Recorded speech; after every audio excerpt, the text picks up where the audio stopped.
Found kicked off its winter premiere with numerous revelations that successfully set the stage for the latter half of Season 2. Missing while targeted sees Dan rush to the hospital after he is shot during an unconventional case.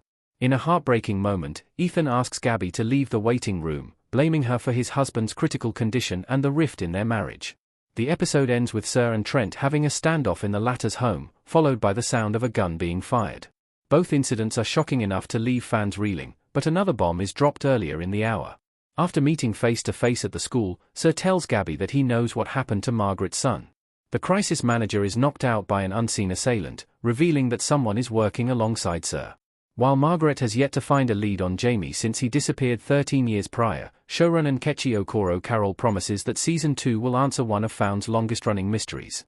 Nkechi Okoro Carroll: when we started the writer's room, we didn't have our airing schedule yet. So I was like, well, shoot. Any of these episodes could end up being our winter finale and our winter premiere. So literally, that's why every episode just kind of goes like gangbusters, laughs. It's been a lot of fun. I'm like, we're just writing every episode like it's a mid-season finale.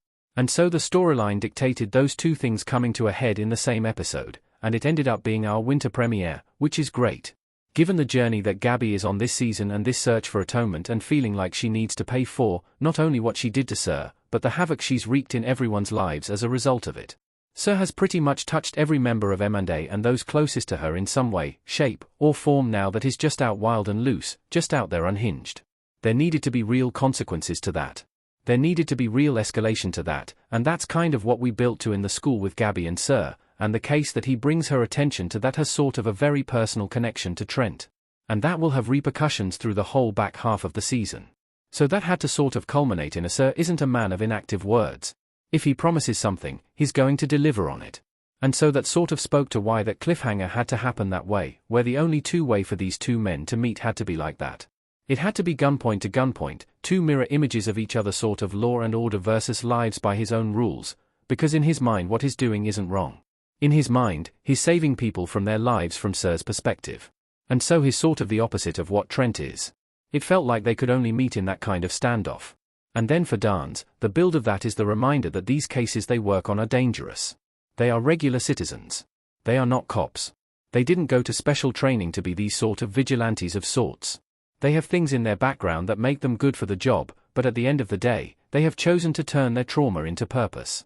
They have chosen to give of themselves without the superhero Iron Man suit and all the things. They're just regular humans out there trying to save lives, and that comes with an inherent danger. It felt like it was the right time to also remind the audience of that, because if Gabby is sort of facing the toughest moments of her life, what does that look like if her team are not at their best? If her team are sort of breaking apart and falling apart by the wayside? That was how everything built to where it did for that moment in the episode. Nkechi Okoro Carroll: yes, because these are two men who both think they're protecting Gabby to a certain extent. They just have very different definitions of what that looks like. And so, for Trent, part of what he believes in is the process. Part of what he believes in is, you pay the price for the crime, the rehabilitation happens, the whole thing. That's why he's a cop. He's a third-generation cop. He believes in the system, flawed as it is. And from Sir's perspective, this has been the filter he sees everything through that he does. Even taking Gabby as a teenager and locking her in that farmhouse, in his mind, he was saving her from a home life that was not worthy of her. Who is he to decide?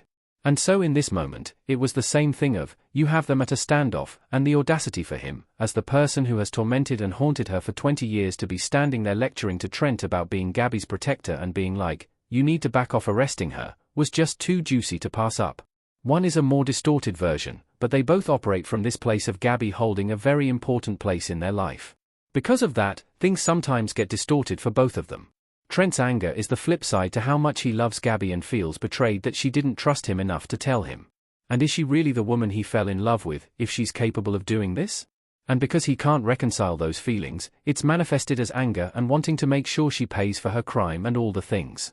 Whereas, for Sir, he sees her as the perfect companion, and once he's locked in on that, nothing is going to take that from him, even if it takes a lifetime to get it. Nkechi Okoro Carroll: perhaps. But again, Trent is also aware that the system he believes in is a system that needs repairing. He is not naive. And so, for every good cop that exists, that's a version of him, he is fully aware of the cops that kind of manipulate the system. It's why he has such a disregard for authority. It's why he's such a pain in the *S for his captain. And quite frankly, it's why he hasn't ascended higher as a police officer.